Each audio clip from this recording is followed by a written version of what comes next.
Herbert মার্কিউজের পুঁজিবাদী সমাজ সম্পর্কে আলোচনা করব। মার্কিউস দেখিয়েছিলেন যে পুঁজিবাদী সমাজে প্রধান দুটো শ্রেণী, বুর্জোয়া এবং প্রলেতারিয়াত, সক্রিয় ঐতিহাসিক কারক হিসাবে হারিয়ে গেছে। এই কারণে একদিকে যেমন কর্তৃত্বকারী শ্রেণী নেই, তেমনি অন্যদিকে কোনো বিরোধী শ্রেণীও নেই। বর্তমান সমাজে নৈর্ব্যক্তিক ক্ষমতার প্রয়োগ দেখা যায় বৈজ্ঞানিক প্রযুক্তি নির্ভর যৌক্তিকতার মাধ্যমে।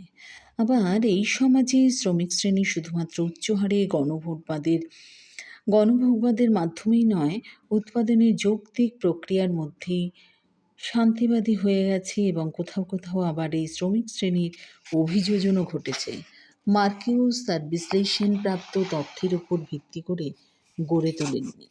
তিনি বিস্তৃত সমাজতাত্ত্বিক ও মনস্তাত্ত্বিক সাহিত্যের সাথে অস্পষ্টভাবে তার তত্ত্বের প্রসঙ্গটাকে সম্পর্কিত করেছেন। তবে তার মতে সবচেয়ে গ্রহণযোগ্য তথ্য দূরদর্শনের বিভিন্ন অনুষ্ঠান থেকে পাওয়া যায়। এমনকি রেডিও শুনলেও এমন অভিজ্ঞতা হয় যে তা এই তত্ত্ব গঠনে খুবই উপযোগী। 1960-এর দশকের ছাত্র আন্দোলনের উপর মার্কিউসের চিন্তাধারায় সাময়িক প্রভাব ফেলেছিল, কিন্তু ওই সময় ছাত্র আন্দোলন এত বৈচিত্র্যময় বিশ্লেষণে তারা প্রভাবিত হয় যে মার্কিউসের প্রভাব এদের উপর খুব সীমিত সময়ের জন্যই পড়েছিল।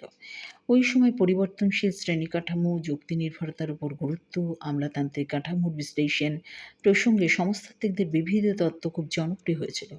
বিশেষত ম্যাক্স ওয়েবারের দ্বারা প্রভাবিত রেমন্ড ও ড্যানিয়েল বেলের আলোচনা এক্ষেত্রে খুব পরিমাণে জনপ্রিয়তা পেয়েছে।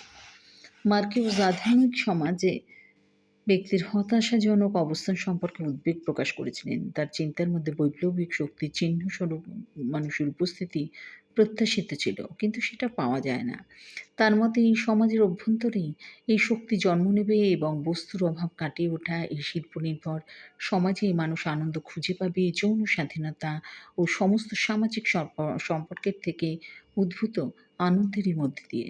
মার্কিউসের মধ্যে মানব সমাজের ইতিহাসে যৌনতাকে অবদমন করা হয়েছে। এর উদ্দেশ্য ছিল অর্থনৈতিক অভাবের মাঝে বিশেষ ধরনের সামাজিক কর্তৃত্ব বজায় রাখা। এই অভাব কমে যাওয়ার পর এই বেশি মাত্রা অবদমনেরও শেষ হবে এবং যৌনতা বিষয়ক স্বাধীনতা সব ধরনের সামাজিক সম্পর্কে পরিবর্তন আনবে বলে মার্কিউস মনে করেন। কিন্তু কিভাবে এই পরিবর্তন আসবে সে বিষয়ে তিনি কিন্তু কিছু বলেননি। মার্কিউসের কাছে যৌবনসুলভ ছাত্র আন্দোলন যৌবনসুলভ বিরোধিতা ছাড়ার কিছুই নয়। প্রযুক্তি নির্ভর সমাজে এই আন্দোলন কোনো বিশেষ ছাপ ফেলতে পারবে এমন আশা তিনি কিন্তু কখনোই প্রকাশ করেননি।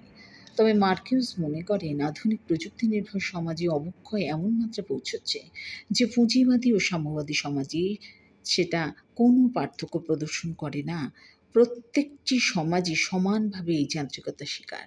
তাই এইভাবেই আজকে এই হারবার্ট মার্কিউসের পুঁজিবাদী যা আলোচনা করলাম, যা হলো হারবার্ট মার্কিউস।